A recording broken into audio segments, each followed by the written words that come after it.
I put in my notice, and then weeks later we were quarantined in Washington State, and that was when I launched EP House. And I thought, oh my gosh, what did I just do? I just made the biggest mistake. I think I just ended my career. And it's interesting because I think every single one of us has a path that we were destined to find and to be on. And I know that both of you have shared that in your chapter. And when we find that path that we're meant to be on, everything just kind of unfolds for us. It comes together in these unexpected ways. During that, I was able to interview the first female NFL coach in history. One of the things that she said to me that has really, truly stuck with me ever since is that she said, if I would have set out to chase my dreams and my goals, I never would have been where I am today. Instead, what I did was every day I showed up and I gave it my best and I put the best of me forward. And what that did for me was it unfolded this new path, this new dream, this new goal that I never could have possibly set for myself. Hi, friends. This is James and Kara, and we are Kerouacs Cruising. We are taking you on a journey, traveling the country with our dogs and finding remote places where the dog And us can roam free and play while we discuss life's growths, beauty, and some struggles along the way. We recommend pairing our episodes with our blog at kerouacscruising.com, where we organize accurate information in an easy-to-follow format, removing all of the conversational goodies.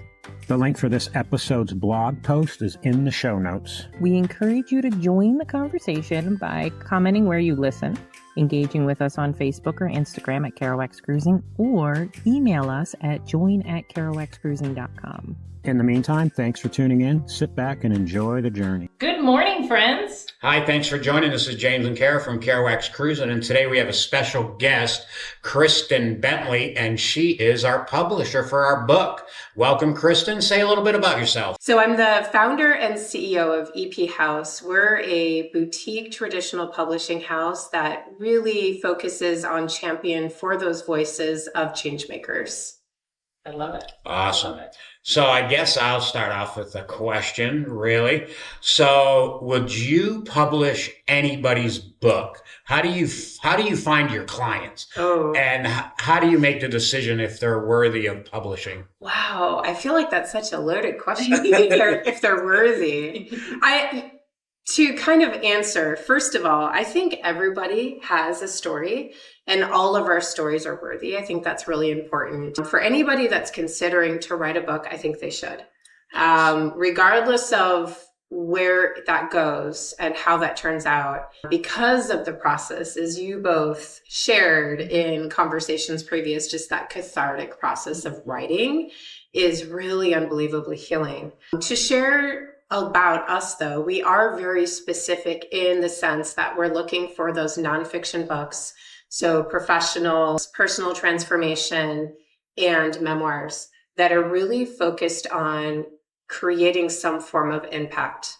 So they're talking about, maybe it's a hard conversation that's against the grain. It's not mainstream. It's a disruptive idea that challenges the readers, causes them to question their ways of thinking, maybe even some of their beliefs and how they're living their life, to open them up for the possibilities of what that could look like for them. You know, people that are looking to continually grow and evolve, that understand that it's through talking to others and learning their stories that we really do develop, we evolve. I think we've experienced that through books, evolving immensely. So I do think, and I will say Kristin's process was phenomenal. Yes. It was great. It keeps you going. It keeps you waiting for the next call every week. So I felt anyways, because I didn't want to miss a call. So it was cool. It was. It That's really good to was. know. Yeah. And it would seem like you knew exactly. It's like you could feel the pulse of what was going on. I mean, I'm sure it's way more difficult with a group. You know, how many authors was there? Like 18 of the 20 of us? 20. Yeah. So knowing where we're all at and what we all need and going with the flow and being that support, that rock to help us through our imposter syndrome and everything else that we came across. And it really just seemed like you just knew exactly where the beat of the group was as we were there. And it was really, well, a lot of times when she would give feedback, I would be trying to process what the other author said. And you already got it. And trying to figure out feedback, and she's giving amazing feedback. I'm like, she did have I'm just going to zip the it. chapter in advance. Yeah. Because I was like, how did she come up with that so quickly? Yeah. But you did so good on the feedback. I was like, man, she's awesome. I appreciate that. And it's interesting because there's times where I'll get on calls because my mission is really to be here for those wherever they are in that journey, whether they know they want to write a book, but they don't know exactly what the message is yet, or they have an idea, but they're not sure how it's going to come together. So I've gotten on calls with individuals that have said, I just have this idea. And then we've had a full-on brainstorm session. And by the time we get off that call, they have a vision, they have pretty, they're set as to where they want to take it. And I've had people come back and say, oh my gosh, I was so excited after I called that I was up till 3 a.m. writing. I can see that. And, I think a lot of it has to do with the fact that I've been in the writing industry for 25 years. I've been doing it for such a long time. And to be truthful, I can't say that I was in the industry when I was a little girl, but I was that little girl that was so imaginative that I was making up stories when I was really young. The first time I published was in high school. And then I would, of course, really kind of moved into beginning some of those and following those interests in college. But I've done everything from being a freelance writer. And I do everything from like poetry, creative writing to those news stories because I was a journalist. And so I think it's really being able to capture the art of the story and where the story is. And I love how you were saying the pulse and the heartbeat. And the thing that I found, we launched in 2020. And when we launched, we started with just guiding people through the book writing process because it's kind of like climbing Mount Everest, right? Nobody knows where to begin. It feels overwhelming and daunting. And so just guiding people through that process. And then having this understanding of what the publishing industry looks like afterwards. And these are your options that you have once you're done. And then taking a look at those and thinking, it's kind of like a big black hole. Like the publishing industry is very confusing to people that are trying to navigate these options. They're self-publishing, you can go with an indie publisher, and then the traditional publishing. And so I thought, I know that we can be doing this better. I know that we can do this in a way where we're really deeply serving our authors and just kind of leaning into what it is that they need and how we can support them. Yeah. And that's how. And so we've been publishing books for just a couple years. Yeah. And it's incredible how quickly we've grown. We're not even doing a whole lot of marketing because everything is word of mouth. Everything is through referrals. Yeah. So when a book publishes, we get referrals. People will be coming in, and we've worked with hundreds of authors at this point. And the thing, kind of going back to what you were saying about the imposter syndrome, the thing that I'm finding is that it doesn't matter who you are. When you write a book, you're going to experience that author-imposter syndrome. And I work with authors that are, these high-profile, like comedians and celebrities and people that are on TV and they're CEOs who get on big stages and give keynote speakers. And you would think that this would be something more comfortable for them, more familiar, but it's really truly not. Yeah.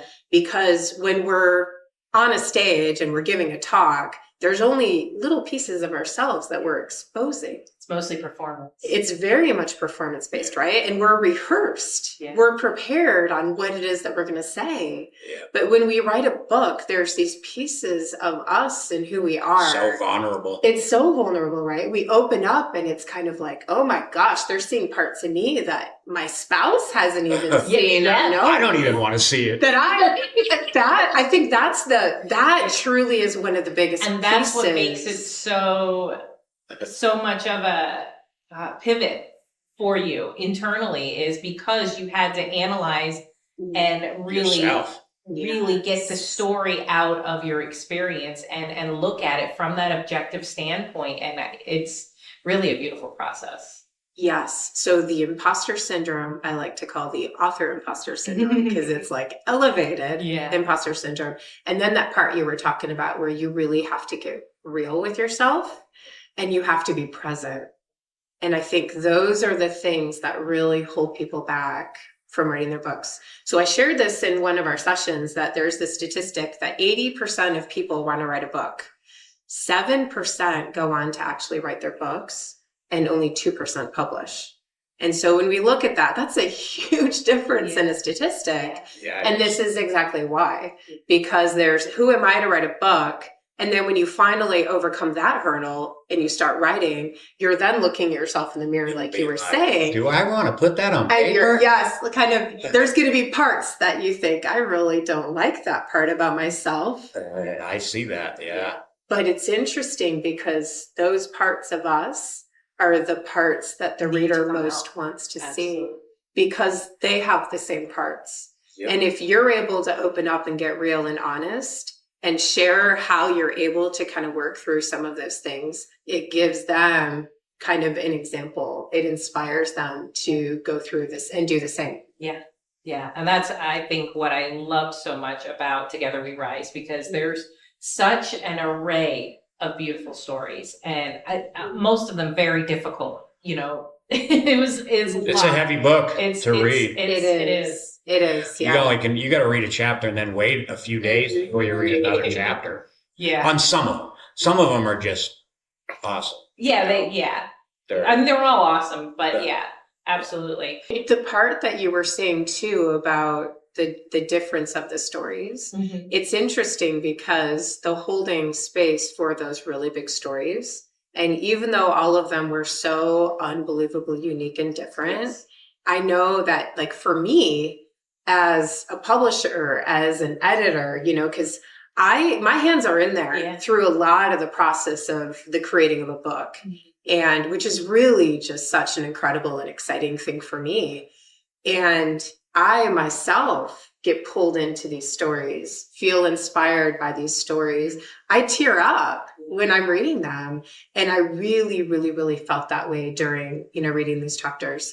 And even though my experience is so different and the things that I've been through so different from the two of you, and of course, every author in the book, but I can relate and connect to so many different things. And that's where I was going to go with this, that you connected that dot for me. Yes. It's so beautiful how you can find yourself in each story. Yeah. It's incredible. And I think it's definitely encourages a movement for change, helps you think about your perspective differently.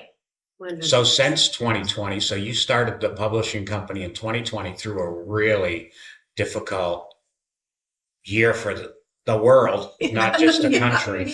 But how has it changed you? Because it seems like the people that you're reaching out, has it changed you and how you raise your kids, how you speak with your husband? Because there's just so much in all these books, even Sylvie's first book. And I only know Sylvie's first book and then Together We Rise. So many stories in just both those two books and so many different healing modalities that it has to change you a little bit. Oh man, a lot. Really. And what a great question. Nobody's ever asked me that question before. That's a good one. I've been curious about that with our book because there's so many magical people. Like, has it changed your how you experience the world or how you look at the world? Yes, 100%. I think it changed us, how we look at the world. Yeah. So I figured you're seeing it. You've seen so many now. Especially because we do have that space of like memoirs, where we do support authors that are writing memoirs. And some of our authors are sex trafficking survivors and survivors of domestic violence and international kidnapping and some really, really, really big traumatic stories.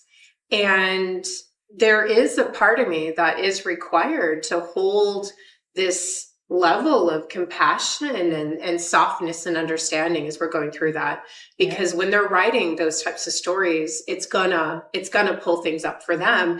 And the interesting thing is, even for those writing professional books, there's parts about their stories that show up for them too. And so I would say 100%. So I feel like I've almost been on this transformational journey of my own, which I was already undergoing even before going through this. Yeah. But 100%, I think it's really kicked it up. And I learned so much from every author that I get an opportunity to work with. And it 100% has changed me as a person, living in this place of just having gratitude and being present.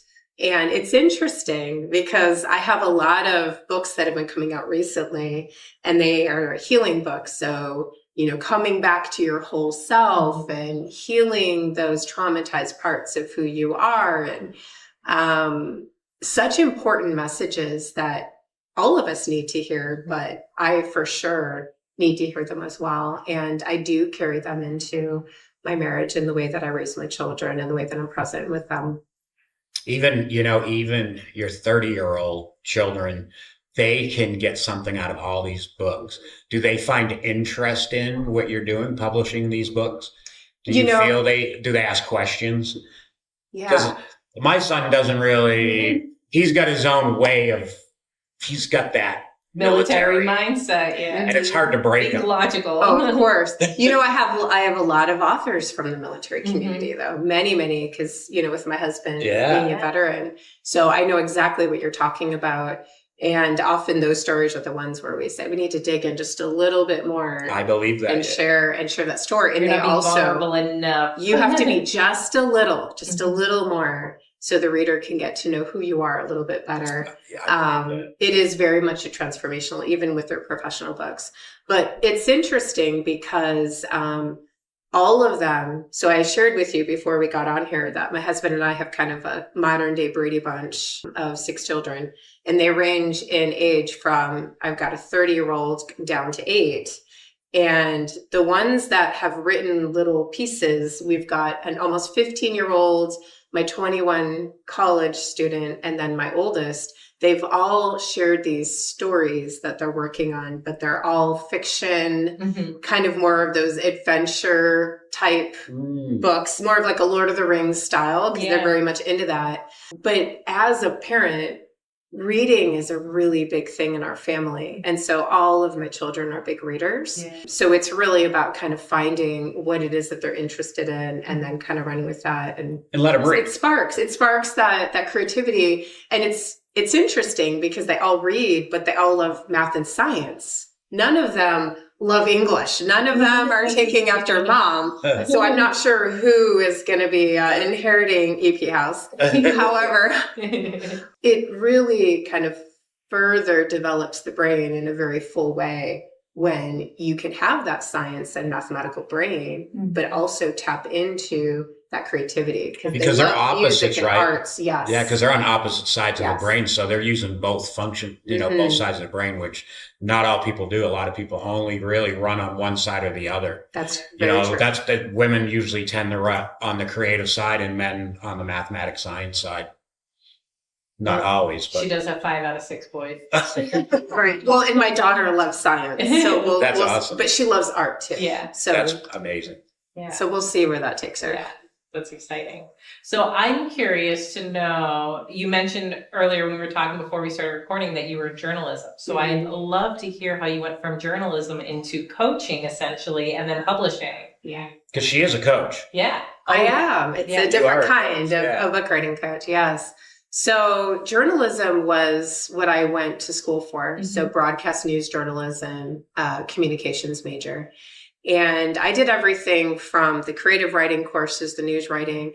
And I remember one of my professors in my news writing course, she also did documentaries. And so that was something that really kind of sparked my interest. So just starting writing in the beginning, and then it kind of went from there. So I was a journalist up in Seattle. I was the editor-in-chief for the National Infantry Association's magazine for a period of time. And then it really just kind of, spurred from there. It grew. For a period of time, I was the creative executive for the startup organization that provided services to like Hilton and US Foods. So like really big. And that was what led me to putting in my notice. Mm-hmm. 3 weeks before Washington State was quarantined. Oh, Wow. So I remember thinking, oh my gosh, what did I just do? And to kind of back up a tiny bit, one of the things that I've really enjoyed about the industry too is that it's something that I've been able to do from home. Mm-hmm. So I'm able to be present with my family, and I mean, the whole balance, the family work balance, it's not really real. We just do the best we can. Yeah, right. They talked a lot about it, but They talk a lot about it, but it's really not reality, especially as a mom who's, raised tiny little ones weeks after they were born and try to, manage all that. But I put in my notice, and then weeks later we were quarantined in Washington State. And that was when I launched EP House. And I thought, oh my gosh, what did I just do?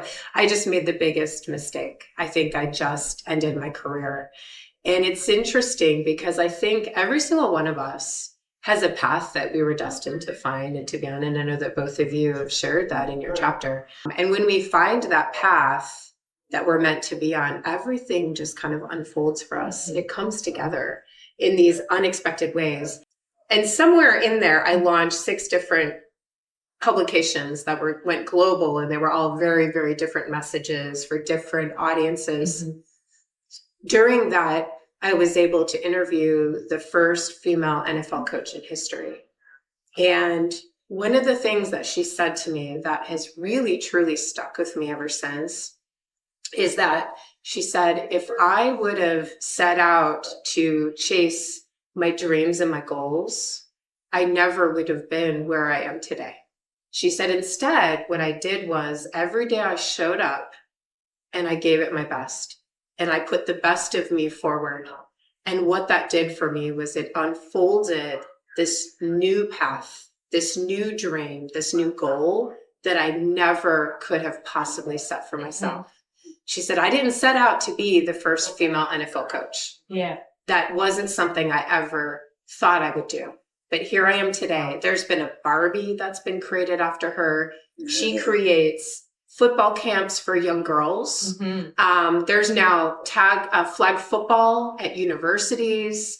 She's very much a part of that advocacy for getting these girls out there because of the confidence that she sees that it grows for them. And so it kind of goes back to one of those where we never know what it is that we can achieve. We just every day show up and put everything that we can into it. And then it leads us down this path that we never would imagine. That's where I feel like I am today. I just feel so lucky that people trust me the way that they do to share these really important stories. Yeah, that's beautiful. It's changing lives all over the world. It is. It really is. Yeah. And I say it always starts with us first, right? Yeah. It always starts with the author. We undergo a transformation before we transform others. Yeah, that's very true. Absolutely. How many books are you involved in at a time? And what's that look like? Like you're on a phone call for 2 hours with X, and then you got to get on another phone call for 2 hours with Y. That's got to be very difficult to juggle. Plus young children at home, all in between. Yeah, it is. It's interesting. And I think a lot of us struggle with those things. As a matter of fact, just this morning, I changed the time that I'm allowing notifications on my phone to be after I take my little ones off to school, because getting texts at 7:00 in the morning causes me to, not necessarily be present with them when they're getting ready for school. So it's a constant, shift and realignment type of thing. But as it is right now, because there's multiple different phases of editing that we go through with our authors, it was different with the anthology because everybody writes a chapter. We send feedback, which is essentially the developmental editing process, which really is focused on revising the story. So how can we expand on it? Maybe we need to dig in a little deeper. Tell me more here, type of thing. And then you go back and you do your revisions. And sometimes that requires a little bit more of a back and forth. Some of the authors in that book, I did have multiple sessions. They sent multiple versions of their chapters and I gave them feedback because that was what supported them most. And then once that's done, we move into a copy edit, which is really focused on more of the mechanics. Mhm. So where my sweet spot is, I guess what I'll say, because truthfully, I've done all of it. I've done all of it. So I can say, because with our very first book, I did everything. I did the book coaching on that book. I did the developmental. I did the copy edit. I did the proofread. I did the format. I guided with the creating the cover so I can make a book. Yeah. Do I want to have my hands in? Would my authors be happy with me if I had to be in every part of that process? We would be putting out maybe a couple of books a year if that were the case. And we've progressed to where we're moving into a space where we're releasing a book a month. That's about the speed. Awesome. That's a lot. So, and I say that because that's around where we want to be staying too. Mm-hmm. So we're probably going to get to where it's going to be maybe 2 a month, not more than that, because we really want it to be this customized experience for those authors that we're working with. Yeah. But I do now all of the developmental editing. So getting on those sessions, having those conversations. If they're struggling with something that they're working on, they're hitting writer's block, there's something that's showing up. And then I have 14 authors that I'm currently developmental editing their manuscripts. Wow. We also offer silent co-authoring, which is having a professional writer with you as you go through that process of writing your book. Because some people really like having somebody by their side that can help them. They don't feel as comfortable. So they're like telling their message to the writer, and then the writer writes it for them in like to get the words on paper. Is that what that looks like? So we do offer that process, but the ones that we're working with right now, they wrote their manuscripts and they fully submitted them, and we're in that revision process. So we have one who by trade, is an engineer by trade. And he says, I'm really good at the facts and the information. I would love somebody to come and weave in those storytelling aspects. Oh, that's cool. Because his book is all about, it's for those first generation professionals. So those that are maybe the first ones in their families graduating from high school, much less going on to college. Yeah. And that's a really important audience to be talking to, because that experience it can be lost in the shuffle of the corporate world. Yeah. And so he says, I would love somebody to come in and kind of help with that process. And then once we're done with that, I kind of hand off the baton to another one of my editors on my team. Mm-hmm. And that's another thing. I feel so grateful to have the team that I work with, because these folks are editors for HarperCollins, Wall Street Journal. We put a post on LinkedIn for a job ad. I didn't even post it on Indeed or anywhere else. Yeah. We put a post up on LinkedIn, and within 24 hours had over 400 people apply for the position. Wow. And then I had to have one of my team members go through and kind of narrow it down for me with who's most qualified, who has this many years of experience. And so we have a highly experienced team that they feel so drawn to the mission of what we're doing that's what caused them to reach out and want to be a part of it, which feels really special to me. And we have a big vision for how we're looking to support people wanting to write books moving forward with like self-led programs, products, things that are really going to open it up to support people like a community. I'm very much pre-sharing, but in a way that, because I think everybody should have access to these resources. I totally agree with that. Yeah. Real quick, just tell everybody how they would get a hold of you if they were interested in writing a book. Yes. So that's another, of course, I love that question. So you can go to our website, which I don't know if you're going to drop the link. Yeah. It's ephouse.co,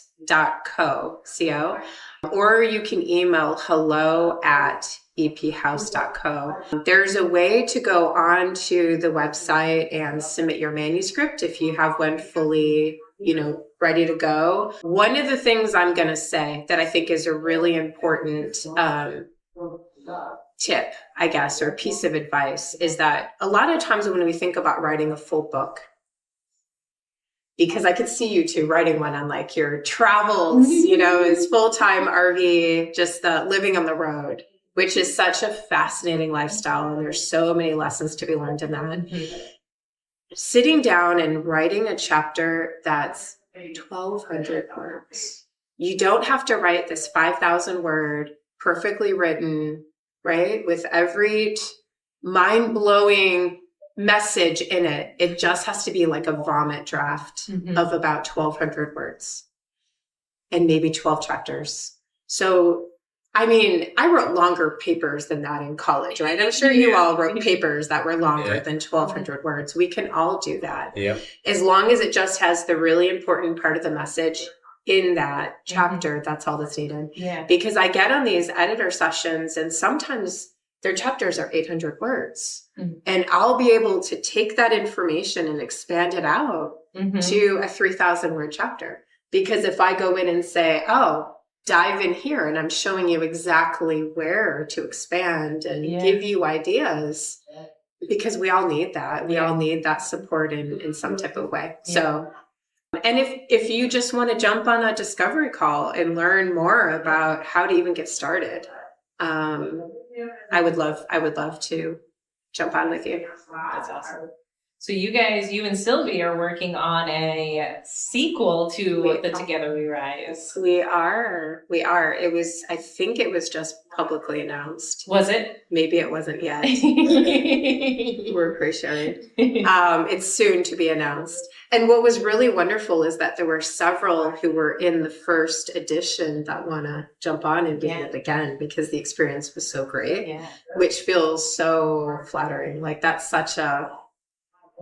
just feels really good to know that. And you two we're in the talks of it. Yes. Yes. If everything falls together. Yeah, absolutely. Yes, we're excited about it. Yeah, and definitely it's just a beautiful community to be a part of, even outside of the book and all of that. It's like he said, we look forward to the meetings every week and we have interviewed now, I don't even know how many of the authors, and man, meeting every one of them. That's just been an amazing experience. Yeah. And we had Carrie, she went out to our campsite and we had lunch. And that was in Utah, right outside of Salt Lake. Oh, okay. Yeah. Right? What was that lake? Lake. Utah Lake. Yeah. We were camping out by Utah Lake and she came to see us. We were like, do you want us to go see you? And she's like, no, I'm going to come out to see you guys at camp. Yes. And it was cool as heck. Yeah. So it's been an experience meeting everybody. And David, we've been going to see him every time we're in town now. Just because he's an inspiration, like Sylvie. Yeah. Sylvie's inspiration. Yeah. They're full of inspiration. Just being around them. They really are. Yeah. And that's a part of it, is being able to kind of collect this group of individuals that can lift you up and inspire you. And sometimes it comes through in the most unsuspecting way.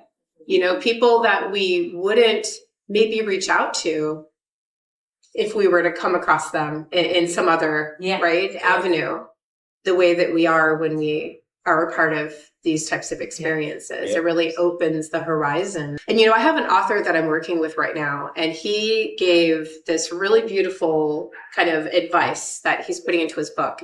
And this is exactly what books do. This is exactly what I get out of it most through, being a publisher, is that he says, challenge yourself to become friends with people that are completely not like you.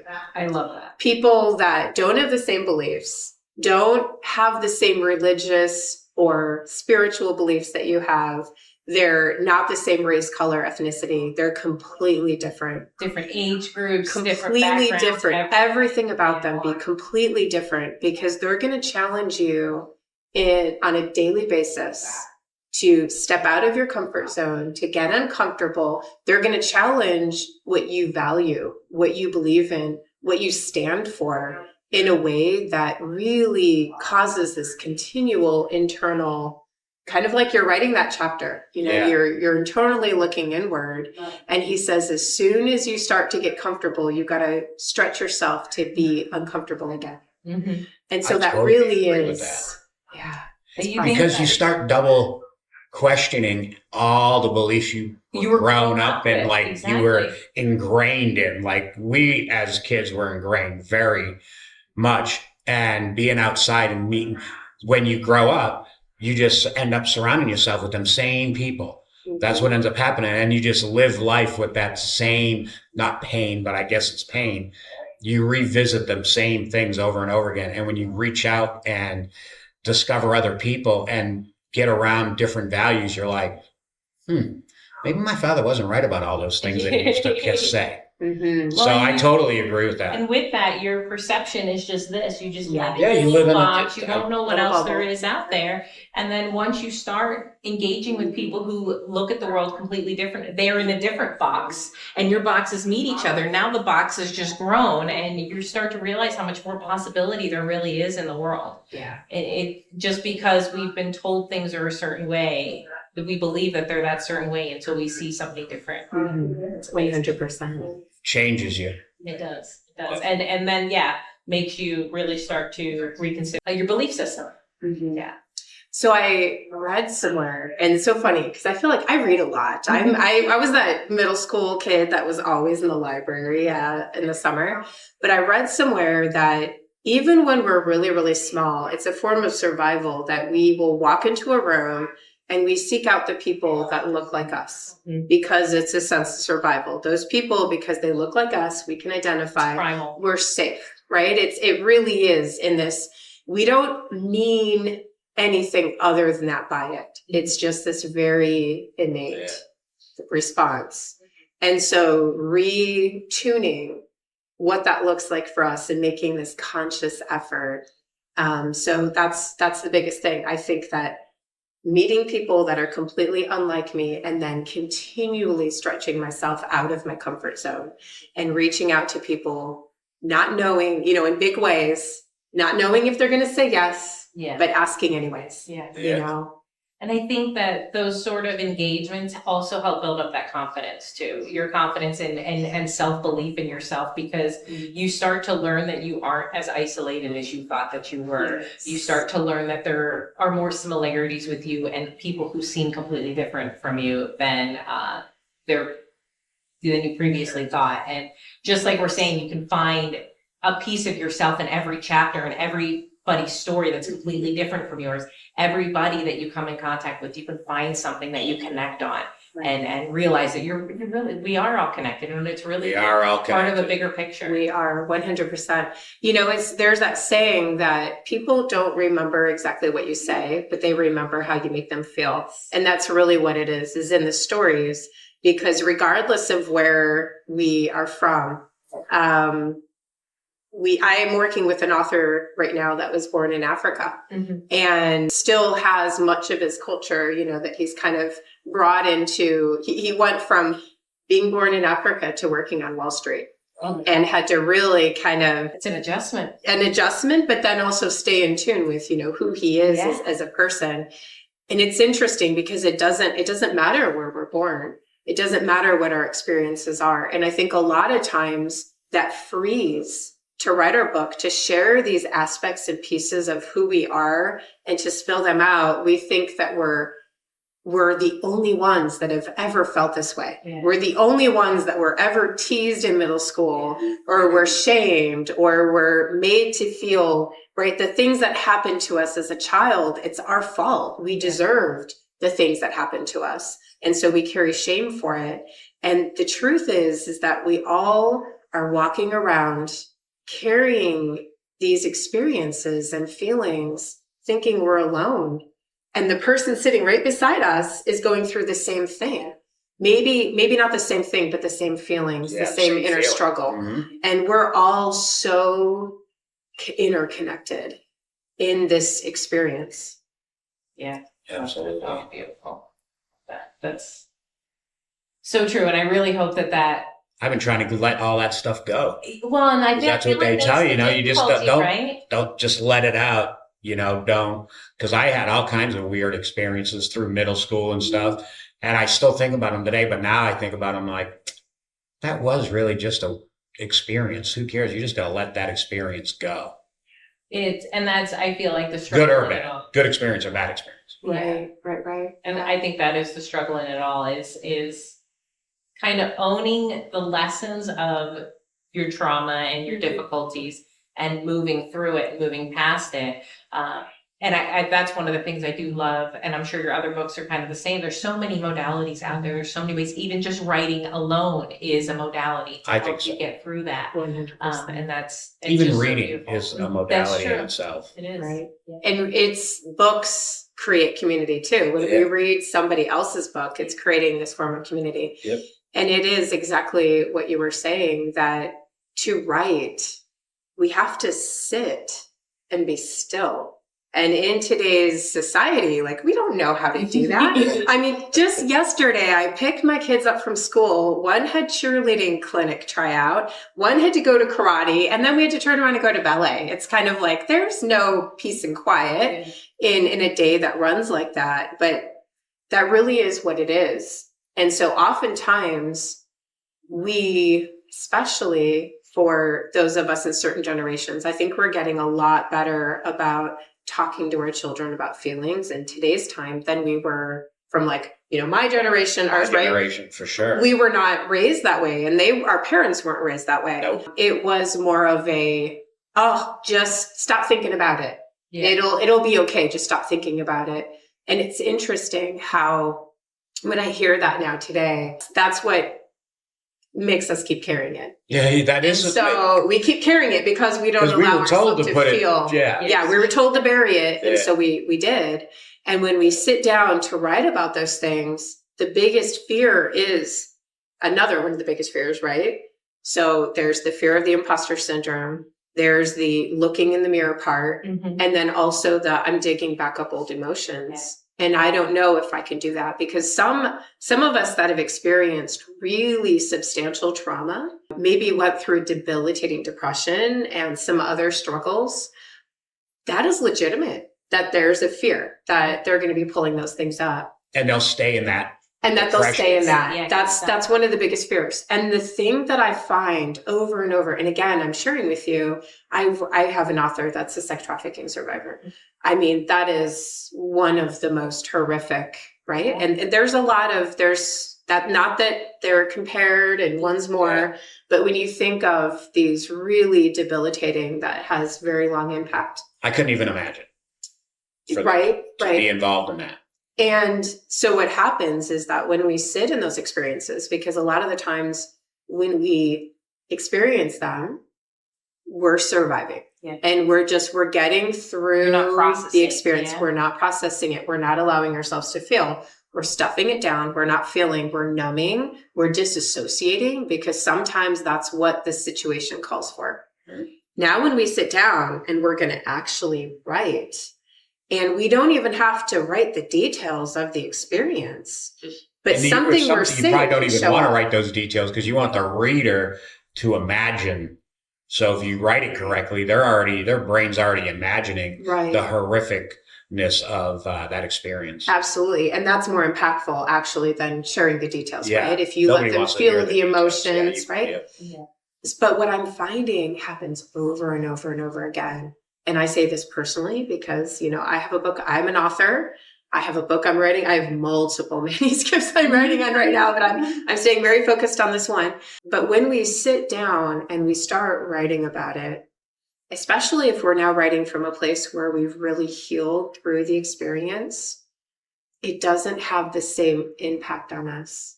We find that we're able to understand it from an adult grown situation. Mm-hmm. We can process it differently. We're able to find areas that we can let go, that we're being called to let go, that we're needing to find forgiveness, whether it's of somebody else or for ourselves. Mm-hmm. And then we move through it, and then it's like this weight just lifts off of us. And every single time, that's the experience. So we try to avoid it because we don't know what that experience is going to be. But the answer is always freeing and healing and peace is what happens. And then you get to pass all of those things onto your reader. Right. That's beautiful. Yeah. You work with all of these change makers, like you said, trying to flush out the vulnerability in their stories. For you, you're holding that space. What do you do to reset after digging into things like sex trafficking, or, I mean, just any of it, big things? You're holding those stories, you're reading those stories, you're working through those stories, working through their emotions. Mm-hmm. What about your self-care? Mm-hmm. Yeah, that's another really good question. You know, as a person who really is innately an empath, I have always been that person ever since I was really young that would hold all the things of other people. Like when there are things on the news that are so unbelievably horrific, it actually like hurts my heart, right? It's really disturbing, upsetting to see. So because of the work that I do, it has really forced me to heal through some of my own things that maybe could be part of that. That's kind of playing into the factor of maybe they're writing about something that's a similar experience to something I've had. Being able to work through some of those things has really helped. And then also, I think when we're able to get to a place of healing and growth, personal growth, that we're able to understand that I'm just going to have these boundaries in this. And so I'm able to be very present with my authors and hold space for them. And then I'm able to get off a call and go do it, what it is that I'm needing to kind of relax and, you know, and decompress. And decompress. And sometimes it will be, and not always, because you were asking about, I mean, I have days where I will get on a call. I'll drop my children off at school and I jump on a call and I'll be on a call until I have to go back and pick them up. So one of the things that I've done is I've changed that schedule of what that looks like and what days of the week I'm on those calls. So I have 2 days a week where I don't do calls and I'm more focused on creating vision, CEO type things, and then one that's like content creation, you know, other things. Because those are the elements of what I do that inspire me and lift me up and get me excited. And so keeping the calls to certain days of the week and then limiting how many I'm on in a day. Because one of the things that really, really, really tested me was 2 summers ago, my daughter ended up in the hospital. And it was one of these situations where I thought she had a really bad cough. And so I took her into urgent care, completely expecting them to send us home with a really good cough medicine with codeine. Instead, they told me to take her to the closest hospital, like immediately. Oh my God, that's scary. And I thought, and I said, so should I take her to the children's hospital? And they said, no, that's 20 minutes away. You need to take her to this one. That's 5 minutes away. She needs to be seen now. And so, of course, you know, I go into a, like, oh my gosh, what is happening? And I took her over to the hospital. She wasn't in the ER very long. They moved her up to ICU and she ended up hospitalized for 5 weeks. She was intubated. She was sedated. She had an incredibly rare, very aggressive form of strep pneumonia that had 50% of her lungs infected and completely collapsed around the infection. She was, her chest cavity was filling up with fluids so substantially that it was displacing her heart. They had an airlift support helicopter on standby in case she needed to be airlifted for like emergency surgery in LA. It was really, really, really scary. You know, we could have lost her that summer. That's how scary it was. And my husband and I took turns staying with her. So he would stay with her one night and I would stay with her one night. And that experience really showed me, I believe, how far I really have come in my own personal growth and healing and being able to process things. Because even though she was intubated and sedated, and the level of medications they had to put this tiny little girl on was unbelievable because she was fighting. Her little spirit was just fighting to get home. And I would be strong and present because even though she was asleep, I knew that she could feel me and my presence and my energy in that space. And so I was showing up and I was strong. And I went home and I got in a bubble bath because then, of course, I've got my son that I've got to, you know, act like I'm okay because he's scared and he finished the school year out with straight A's. But I would get into a bubble bath and I would just let myself bawl and feel and be sad and be scared. and pray and meditate and do all of those things to allow myself to feel and process it. And then I would go back and do that. And it was the very last day I went in, and the day that they were going to wake her up, I looked up, and where she was hospitalized, it was in a Catholic hospital.